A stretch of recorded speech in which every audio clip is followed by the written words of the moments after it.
दोस्तों, दुश्मन का भांडा फूटने वाला है। आप सभी को बता दें कि अब राम नाम सत्य होगा। अब सांप भी मारेगा और लाठी भी नहीं टूटेगा। यूं कह सकते हैं कि अब दुश्मन खून के आंसू रोने वाला है। आपके जीवन काल में आपकी खुशियों को देखकर अब दुश्मन के आंखों से खून की नदियां बहने वाली है। यह समझ लो कि उनके आंखों से आंसू नहीं रुकेंगे। अपने सर को वह दीवार में पटक पटक कर रोएंगे, क्योंकि यह बात 100% सत्य है कि तुम्हारा दुश्मन तुम्हारे खुशियों को देखकर बिल्कुल भी खुश नहीं रह सकता है। और सबसे बड़ी खुशी की बात तो यह है कि अब तुम्हारा दुश्मन बिना लाठी के मारेगा तुम्हारे पैरों तले कुशल कर रहने वाला है। यूं समझ लो कि तुम्हारा तलवे छटेगा।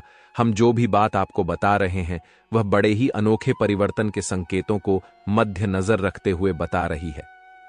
जी हां दोस्तों, ग्रहों की दशा और यश में कुछ बन रहे आपकी कुंडली में योग के कारण ऐसा संभव होना 101% सत्य है। जी हां, उनकी बहुत अधिक आपको बता दे कि संभावना बन रहा है कि अब तुम अपने जीवन काल में एक राजा की तरह जीवन जीने वाले हो। आपने बहुत दुख देख लिया, आपने बहुत अधिक गरीबी में जीवन की लिया, आपने अपने जीवन काल में एक गरीब व्यक्ति की तरफ बहुत अधिक चीजों को इग्नोर कर लिया। पर अब समय आ चुका है हर दुख और तकलीफ को खत्म करने का। हम आपको बता दें कि आज के इस वीडियो को जो भी व्यक्ति शुरू से लेकर अंत तक दिखेगा, उनके जीवन काल में इतना बड़ा और गहरा परिवर्तन होगा कि वह कभी सपने में भी नहीं सोच सकती। जी हां, क्योंकि आज का यह वीडियो खास तौर पर इसलिए बनाया जा रहा है क्योंकि आपके जीवन काल में हम देख पा रहे हैं कि बहुत सारे दुख और तकलीफ एक से बढ़कर एक आ रही। आपके दुख तकलीफों को देखकर हमें बहुत आश्चर्य हो रहा है, क्योंकि दोस्तों, हैरान कर देने वाली बात है कि जब लंबे समय से हम आपकी राशि के ऊपर, आपकी कुंडली के ऊपर जब ध्यान बनाकर रखे हुए थे, तो हम लंबे दोनों से देख रहे हैं कि आपके जीवन काल में जो यश में दुख और तकलीफ चल रहा है, यह दुख और तकलीफ तो आपके जीवन काल में है ही नहीं। खाने का सीधा अर्थ यह है कि आपकी कुंडली में जिस प्रकार के महायोग है, जिस प्रकार से ग्रहों की दशा है, ऐसे में आपके जीवन में यह दुख तकलीफ नहीं होना चाहिए था। लेकिन अब आपके मन में सवाल उठ रहा होगा कि जब ऐसा हमारे जीवन काल में कोई भी दुख तकलीफ नहीं होना चाहिए, जब हमारे कुंडली में दिखाई नहीं पड़ रहा है, तो फिर हमारे जीवन में यश में पैसों की तंगी और हमारे जीवन काल में पैसों की कमी क्यों है? क्यों हमारे बार बार सारे सपने टूट कर बिखर जाती है? क्या कारण है कि हम उन चीजों को हासिल नहीं कर पा रहे हैं जिन चीजों को हासिल हमें करने में बहुत ज्यादा मेहनत करना पड़ रहा है? तो दोस्तों, ऐसे बहुत सारे सवाल हैं जो आपके मन में उठ रहे होंगे, परंतु इन सभी सवालों का बस एक ही जवाब है। इस वीडियो को अंत तक देखा बताने वाली यह चीज, जानने वाली बातें देखिए। सबसे पहले इस वीडियो में हम आपको बताने वाले हैं कि यश में ऐसा कैसे हो सकता है कि आपकी जीवन में यश में जो दुख तकलीफ है वह आपकी कुंडली में नहीं दिखाई पड़ रहा है। दूसरे नंबर पर आपको कुछ ऐसे महा उपाय बताएंगे, इसके बारे में एक बार अगर आपको पता चल जाए तो आप बड़े से बड़े देवी देवताओं को अपने ऊपर प्रसन्न कर सकते हैं। अगर एक बार इन उपायों को कोई कर लेता है तो उनके जीवन काल से सारे दुख तकलीफ मिटाने लगती है। उन देवी देवताओं का फिर से उन्हें आशीर्वाद मिलने लगता है। जो देवी देवता पिछले समय उनके कुछ गलतियों को लेकर नाराज होती है। इन उपायों के बारे में यश में अधिकतर लोग भूल चुके हैं, क्योंकि यह उपाय सदियों पुराना है। इन उपायों के बारे में अधिक ज्ञान किसी को प्राप्त नहीं है, क्योंकि इस उपाय को हासिल करने के लिए तरह तरह के अध्ययन करने पड़ते हैं, गहरे अध्ययन करने पड़ते हैं। गहरे शोध के बाद ऐसे महत्वपूर्ण उपाय ढूंढ कर निकाल पाती। बार बार आपके जीवन काल की ओर झांका जाता है। गीता का भी काफी ज्यादा अध्ययन किया जाता है। गीता के कुछ स्रोतों का पूरी तरह से विश्लेषण और कुछ विशेष ज्योतिष टीम द्वारा मिलकर इन उपायों का निर्माण किया जाता है, जो उपाय हम आपको बताने वाले हैं। इस उपाय को साधारण समझने की भूल मत करना, क्योंकि अगर एक बार यह उपाय तुम्हारे जीवन काल में असर कर गया तो समझ लो कि तुम्हारा बल्ले बल्ले है। लेकिन सबसे हैरान कर देने वाली बात यह है कि इस उपाय का अगर जरा सभी दुरुपयोग किया गया, जरा सा भी इनका गलत उपयोग किया गया, तो यह बुरा परिणाम भी देता है। इसीलिए आज तक हम किसी को भी इस उपाय के बारे में नहीं बताएं। तो आप लोगों से हम हाथ जोड़कर दिल और दिमाग से आपसे कहते हैं कि इस वीडियो को अगर आप अंत तक देखने वाली तो ही इस उपाय को करने का प्रयास करना नहीं, तो अगर इस वीडियो को आप जरा सा भी स्किप करेंगे और आप लोग अगर थोड़ा सा भी इस वीडियो को स्किप करके देखते हैं तो बातों को आप समझ नहीं पाएंगे। उसे उपाय में अगर जरा सा भी आपसे चूक हो जाता है तो आपके ऊपर बड़ा संकट भी आ सकता है। जी हाँ, और हम नहीं चाहते हैं कि आपके ऊपर कोई संकट आए, तो आप लोग इस बात का ध्यान रखते हुए वीडियो को देखिएगा, और अगर आपसे नहीं होता है तो आप इस उपाय को कीजिएगा ही मत। तो चलिए अब जान लेते हैं यश में कौन सी ऐसी 10 बड़ी खुशखबरी है, और आखिरकार आपकी कुंडली में जो यश में दिखाई पड़ रहा है वह आपके जीवन काल से क्यों नहीं मिलता जुलता है। यानी कि जो जीवन में दुख और तकलीफ है, जो यश में साधारण जीवन आप जी रहे हैं, यह आपकी कुंडली में क्यों नहीं है। तो दोस्तों, अगर आपको सीधे तरीके से समझाने का प्रयास करें तो यह कहा जा सकता है कि तुम्हारे कुंडली में यह समय ऐसा नहीं कि दुख और तकलीफ लिखा है, बल्कि तुम्हारा कुंडली में बहुत अधिक राज योग बना हुआ है। बहुत अधिक आपकी कुंडली में दुर्लभ योग बना हुआ है। यूं कह सकते हैं कि तुम्हारे भाग्य के अनुसार, तुम्हारा किस्मत के अनुसार तुम्हें बहुत ज्यादा, बहुत बड़ा धनवान होना चाहिए, लेकिन आप कुछ गलतियों के वजह से अपने जीवन काल में इन चीजों से वंचित रह गए हैं। कुछ ऐसी गलती जो आप बार बार करते हो, कुछ ऐसी गलती जिसे आप करके अपने भाग्य को खराब कर लेते हो, कुछ ऐसी गलती जिनके बारे में जानकर तुम्हारे शरीर के रोंगटे खड़े हो जाएंगे। जी हां, इसलिए इस वीडियो में आज हम आपके पूरे विस्तार से बताने वाले हैं कि कौन से गलती आप करते हैं और आपके भाग्य को बहुत ज्यादा योग्य सकते हैं आप अपने हाथों से खराब कर लेते। तो चलिए जानते हैं कौन सी गलती है। लेकिन उनसे पहले आप लोगों से एक नंबर निवेदन हम करना चाहेंगे कि हम आप सभी के लिए दिन रात मेहनत करती हैं। कड़ी से कड़ी छानबीन करने के बाद ऐसे महत्वपूर्ण और ऐसे ज्ञानवर्धक वीडियो बन पाता है। इसके बदले हमें कुछ नहीं चाहिए, आपसे RS1 भी नहीं चाहिए। बस आप वीडियो को एक लाइक कर दे। सच्चे भक्ति भाव के साथ साथ ही चैनल पर नए हैं तो सब्सक्राइब करें, क्योंकि वीडियो को लाइक और चैनल को सब्सक्राइब करने का कोई पैसा नहीं लगता है। इसके बदले आपको बता दे कि बहुत अधिक माता रानी का आशीर्वाद भी मिलता है। अगर आप भी माता रानी का आशीर्वाद प्राप्त करना चाहते हैं तो वीडियो को लाइक करें, चैनल को सब्सक्राइब करें और सच्चे भक्ति भाव के साथ कमेंट बॉक्स में बस 5 बार माता रानी का जयकारा लगा दी।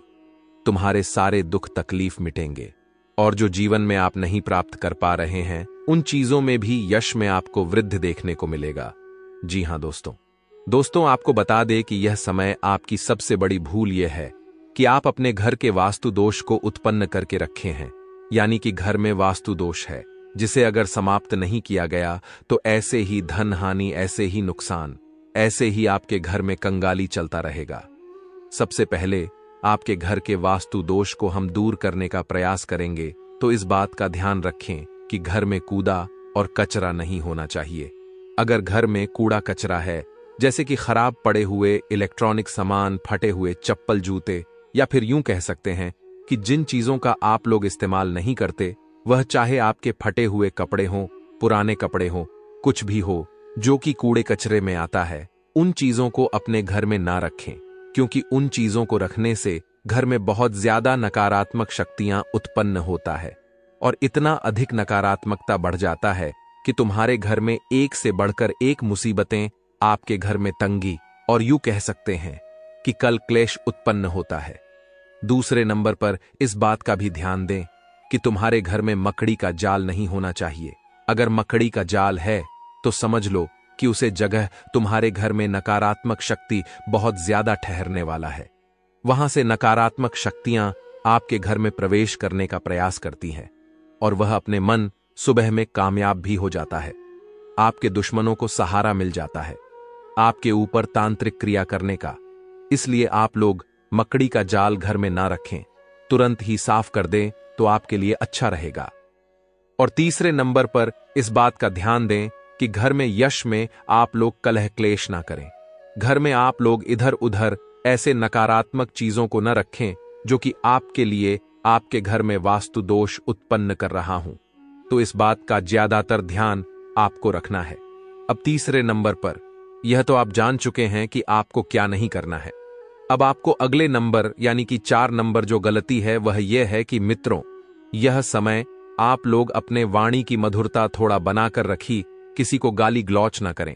गाली गलौच करने से सीधे शब्दों में हम कहते हैं कि बहुत ज्यादा भाग्य खराब होता है। किस्मत इतना ज्यादा खराब हो जाता है कि ग्रहों की दशा भी उनके अनुकूल नहीं होता है और ग्रहों की दशा बिगड़ते रहता है। जो लोग अपने मुंह में गाली गलौज करती हैं, लोगों के द्वारा बहुत ज्यादा बद्दुआ प्राप्त करती है, उनका जीवन सरल नहीं होता है, उनका जीवन सुखमय नहीं होता है, बल्कि बहुत कष्ट में डूब जाता है। वह मेहनत तो बहुत ज्यादा करेंगे, वह अपने जीवन में कड़ी से कड़ी मेहनत करेंगे अपनी सफलता को पाने के लिए, पर इतनी सफलता उन्हें नहीं मिल पाएगा जितना उसे मिलना चाहिए। जी हां, तो इस बात का भी ध्यान रखें। अब आपको 5 नंबर पर इस बात का ध्यान रखना है कि घर से संध्या के समय में, जब संध्या होने वाला होता है, उसे समय में आप घर से धन दौलत रुपया पैसा कुछ भी बाहर ना करें, क्योंकि वह जो समय होता है वह आपके घर में मां लक्ष्मी वास करती है। कुबेर के यश में आपको बता दे कि जो आपके कुलदेवी कुलदेवता हैं, जो मां लक्ष्मी है, धन के देवता कुबेर महाराज, वह आपके घर में संध्या के समय में प्रवेश करती है। और उसे समय ही अगर आप अपने घर के धन को बाहर करेंगे, पैसों को बाहर करेंगे, तो फिर दोस्तों ऐसे में आपके घर से मां लक्ष्मी और कुबेर महाराज दोनों ही बाहर चले जाएंगे और आपके ऊपर बहुत ज्यादा नाराज भी होगी, क्योंकि संध्या के समय में आप उनका अपमान करके अपने घर से बाहर कर रहे हैं। जी हां, तो अगर कोई भी व्यक्ति आपके सामने या फिर आपके घर आकर अपने दुखों को सुनता है, अपने जीवन काल में चल रहे मुसीबत को सुनता है और आपसे मदद मांगता है, तो आप पैसों से उनका मदद मत कर देना, क्योंकि संध्या के समय में अगर घर से पैसे बाहर करोगी तो ऐसे में कुबेर देवता और मां लक्ष्मी का बहुत ज्यादा अपमान होगा। उसे समय आपके घर में धान की बहुत ज्यादा, यूं कह सकते हैं कि ऊर्जा समाहित होता है। आपके घर में उसे समय धन के देवता कुबेर महाराज और मां लक्ष्मी प्रवेश कर रही होती हैं। और आप लोग अगर इस समय संध्या के समय ही घर से पैसे धन दौलत बाहर करेंगे, तो ऐसे में आप मां लक्ष्मी और कुबेर देवता का बहुत ज्यादा अपमान कर देंगे और वह आपसे नाराज होकर आपके घर से चले जाएंगे। और फिर घर में कंगाली, दुख तकलीफ का, आयसन की कमी, सब कुछ आपको देखने को मिलेगा। तो ये गलती बिल्कुल भी नहीं होना चाहिए। और मित्रों, आप सभी को हम यह चीज और भी बता दी, यश में आप अपने घर में जहां पैसे रखते हैं वहां ना ही आप फटे हुए नोट रखें, नहीं आप लोग वहां खोटे सिक्के रखें, जो बिल्कुल भी नहीं चलती है। जो पैसे चलते हैं उसी को रखना है, जो नहीं चलते हैं उसे आप लोग उसे जगह पर ना रखें जहां आप लोग पैसे रखते हैं, क्योंकि ऐसे पैसों को रखने से उनसे भी नकारात्मकता उत्पन्न होता है, घर में धन हानि होता है और बहुत ज्यादा दुख और तकलीफ आपके घर में बढ़ने लगता है। इसके उपरांत ही आप लोगों को हम हर चीज बता चुके हैं। अब एक उपाय के बारे में हम आपको बता रहे थे, जो उपाय बाद ही मुश्किल नहीं है बल्कि सरल है, परंतु उनमें जरा शादी आपको गलत ही नहीं करना है। देखिए, सबसे पहले आपको अपने घर का जो ईशान कौन है उसका पता लगाना है। अभिषाकों का कैसे पता लगाएंगे? तो उसके लिए आपको सुबह के समय सूर्य उगने से पहले जागना होगा और अपने घर के छत पर जाकर देखना होगा पूरे ध्यान से कि किस जगह से सूर्य निकल रहा है। जिस जगह से निकल रहा है आप अपने घर में उसे जगह चिन्ह लगा दी और वही जगह आपके घर का ईशान कौन होगा। अब ध्यान रखें कि ईशान को जरा सा भी आपका इधर उधर नहीं होना चाहिए। अगर इधर उधर हो जाता है तो फिर यहीं पर गलती भी हो सकता है। तो अब आपको करना यह है कि एक मुट्ठी चावल लेना है। जी, चावला का पूजा में इस्तेमाल किया जाता है। उसे चावल को ले जाकर अपने घर के ईशान कोण में रख देना है। वहां आप दुबई घास भी ले जाकर रख दी और उसके ऊपर आप लोग एक तांबा का लौटा भी रख दें। साथ ही तांबे के लौटे में पीला सरसों पूरी तरह से भर दें। पीला सरसों तांबे के लौटे में भर देने के बाद आपको बता दे कि आप लोग उसके ऊपर एक मिट्टी का दीपक रखकर उनमें गाय का घी डालकर छोटा सा दीपक लगाकर आप उसे जला दें। ध्यान रखें, यह उपाय अगर संध्या के समय आप करेंगे तो ज्यादा फायदा होगा। उसे समय मां लक्ष्मी को धन के देवता कुबेर महाराज आपके घर में प्रवेश कर रहे होते हैं। इस उपाय को देखकर आपके ऊपर बहुत ज्यादा वह प्रसन्न होंगे और आपके घर में वास भी करेंगे, आपके घर में रुकेंगे भी। आपके घर में वे यूं की आवश्यकता है कि अगर इस उपाय को करते हुए देखेंगे तो बहुत ज्यादा आपको धन वृद्धि भी आपके घर में देखने को मिलेगा। जी हां दोस्तों, यह उपाय आपके लिए सरल हो सकता है, पर यह उपाय जरा सा भी सरल नहीं है, क्योंकि किसान को का पता लगाना सभी के लिए मुमकिन नहीं होता है। इसलिए आप थोड़ा ध्यान रखिएगा और ध्यान रखें कि जब आप यह उपाय कर रहे होते हैं उसे समय आपके घर में नकारात्मकता नहीं होना चाहिए। आपके मन में नकारात्मकता नहीं होना चाहिए, जैसे कि किसी के प्रति जलन का भावना, किसी के प्रति गलत सोच या प्रीव्यू की आवश्यकता है कि आपको उसे दिशा में जाकर किसी के बारे में गलत नहीं सोचा है। ईशान कोण में आपको अंधेरा नहीं रखना है। जी हां दोस्तों, अगर अंधेरा रखेंगे तो फिर आपके घर में इससे मुसीबतें भी उत्पन्न हो सकता है। साथ ही दोस्तों, आप सभी को बता दें, ईशान कोण का पता लगाना इतना आसान नहीं है, थोड़ा ध्यान से। परंतु अगर एक बार यह उपाय आप कर लेंगे तो धीरे धीरे आपके सारे मुसीबतें, सारे दुख तकलीफ, पैसों की कमी और टंगी जिन कार्यों में आपको ज्यादा नुकसान देखने को मिलता था, उनसे लाभ होगा और तकदीर आपका चमकने लगेगा, आपकी किस्मत का साथ मिलने लगेगा। और यही नहीं, बल्कि धीरे धीरे करके आपका लाभ भी बढ़ने लगेगा। तो इस उपाय को आप लोग कर सकते हैं। हर चीज आपको बता चुके हैं, किन बातों का ध्यान रखना है, कौन सा उपाय करना है और कौन सा चीज आपके लिए सही है, कौन सा चीज गलत है। तो अगर आपको हर चीज समझ आया है तो ठीक है, अगर समझ नहीं आया तो आप कमेंट बॉक्स में लिख दें, आपको उनका भी उपाय मिल जाएगा, उनका भी जवाब मिल जाएगा। और साथ ही अगर आप हमारे चैनल पर नए हैं तो सबसे पहले वीडियो को लाइक करें और चैनल को सब्सक्राइब करके नोटिफिकेशन बिल को दबाकर सिलेक्ट ऑल जरूर कर लीजिएगा। अगर आप ऐसा करेंगे तो हमारा ऐसे ही ज्ञानवर्धक वीडियो आप तक सबसे पहले पहुंच जाएगा और आप उनका लाभ उठा पाएंगे। आपका बहुत बहुत धन्यवाद।